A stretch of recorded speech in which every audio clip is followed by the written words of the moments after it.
एसटीच्या कागल आगाराकडे असलेल्या महिला वाहक आणि चालक म्हणून काकासाहेब कुर्ले हे 2 जून रोजी कागल इचलकरंजी मार्गावर सेवा बजावत होते। यावेळी इचलकरंजी इथं एसटीच्या मार्ग तपासणी पथकातील अधिकारी श्रीकांत जानकर, अरविंद पारळे आणि त्यांचा चालक बी जाधव यांनी महिला वाहकाशी असभ्य वर्तन केलं। या प्रकारानंतर मदतीसाठी आलेल्या चालक काकासाहेब कुर्ले यांच्याशीही त्यांनी वाद घातला।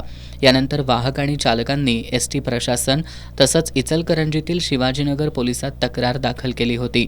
मात्र एसटी प्रशासनानं याची दखल न घेता याउलट तपासणी पथकातील अधिकाऱ्यांच्या सांगण्यावरून महिला वाहक आणि चालक काकासाहेब कुर्ले यांच्यावर निलंबनाची कारवाई केली आहे। याच्या निषेधार्थ आज एसटी कष्टकरी जनसंघानं कोल्हापूर एसटी विभागीय कार्यालयाच्या आवारात एसटी प्रशासनाच्या विरोधात निदर्शनं केली।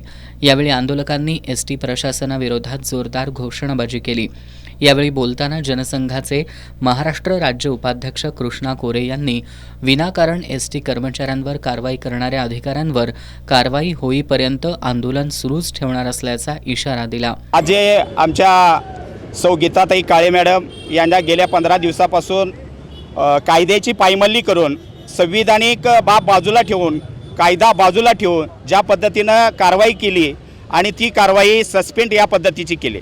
आमचे चालक जे त्या ड्युटीवर होते ते काकासाहेब कुर्ले यांचा चालकाचा कोणताही रोल नव्हता त्यामध्ये, तरी पण नाहक त्रास द्यायसाठी आणि त्यांना जाणून बुजून टार्गेट करण्यासाठी हे त्या काकासाहेब कुर्ले साहेब यांनाही त्यांनी सस्पेंड केलेला आहे। आमचा आजचा लढा जो आहे तो यासाठीच आहे की संविधानिक पायमल्ली करणाऱ्या अधिकाऱ्यावर कारवाई झाली पाहिजे आणि जोपर्यंत कारवाई होत नाही तोपर्यंत आमचा हा लढा असाच चालू राहणार आहे।